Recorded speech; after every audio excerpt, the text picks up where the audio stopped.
Үздік ауыл мектебі сайысы Сағындық Оспанов атындағы орта мектебі. Мектеп директоры Надырбекова Қарлығаш Алғожақызы. Сағындық Оспанов атындағы орта мектебі 2006 жылы салынған. Мектебімізде 488 оқушы, 66 педагог қызмет атқаруда.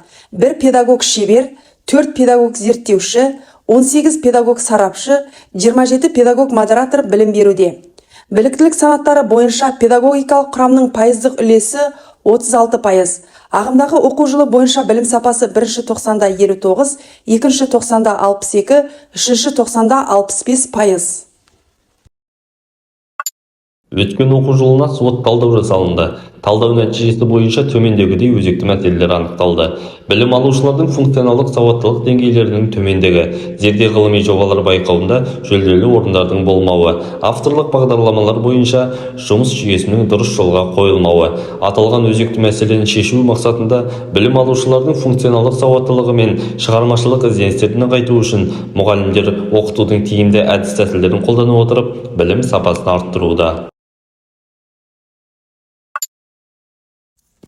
2022-2023 оқу жылында биоақпараттандыру және синергетика технологиясы бойынша 50 мұғалім курстан өтті.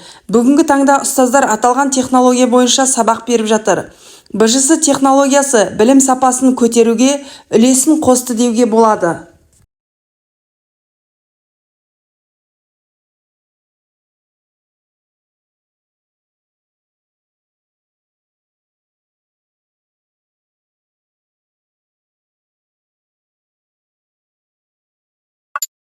Педагогикалық команда құрамы: әкімшілік саны 10, эталон мұғалімдер 13, шығармашылық топ 8, әдістемелік бірлестік 7.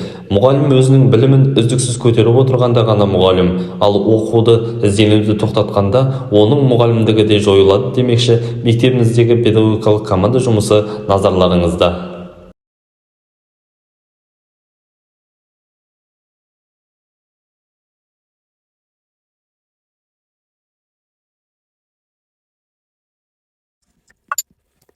Туған елдің тарихын танып білу қашанда маңыздылығын жоймаған іс.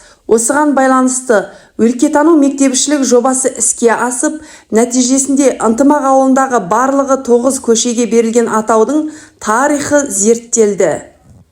Оқушылардың экологиялық міндетін қалыптастыру мақсатында жүргізілген экобум жобасы аясында 100 ағаш 1000 сауап, құстарға арналған кафе, ПВХ және қолданылған батарейкалар жою, болашақ су және энергияны үнемдеу бойынша акциялары, тұрмыстық қалдықтардың зиянын түсіндіру бойынша түсіндірме жұмыстары өтілді.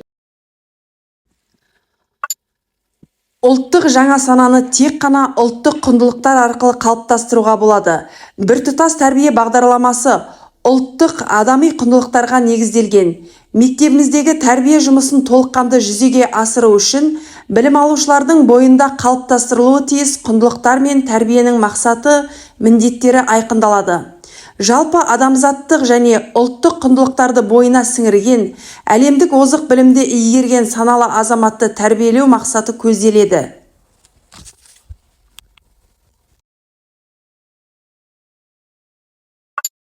Білім беру ұйымдарының білім алушылары мен тәрбиеленушілері құқықтарының сақталуына, сонымен қатар білім беру мекемелерінің шотына түсетін қайырымдылық көмектің жұмсалуына, қоғамдық бақылауды жүзеге асыратын қамқоршылық кеңестің атқаратын рөлі зор. 9 адамнан құралған қамқоршылық кеңес мүшелері жоспар бойынша ілкімді істер атқаруда. Атап айтар болсақ, өткен жылы мектеп ауласын көркейту мақсатында 100 түп арша, 100 түп қайың ағашын отырғызу ықпал етті.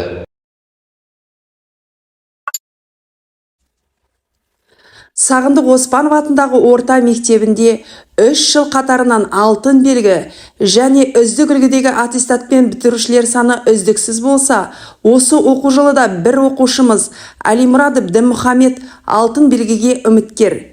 2022-2023 оқу жылы облыстық дарын ғылыми жобаларынан химия пәні бойынша Үсенқызы Айғаным бірінші орын иеленіп, республикалық кезеңнің қатысушысы атанды. Келесі кезекті соңғы 3 жыл бойынша байқаулар мен олимпиадалар нәтижесіне берсек, Пән олимпиадасынан 24 оқушы, мың бала 8, кенгуру математика барлығы үшін 11, алтын сақа 9, алтын түлек 7, бастау 5, British Bulldog конкурсы 11, ауыл олимпиадасы 2, айғанат олимпиадасы бойынша 7 оқушы, аудандық және облыстық кезеңдердің жеңімпаздары мен жүлдегерлері атанып отыр.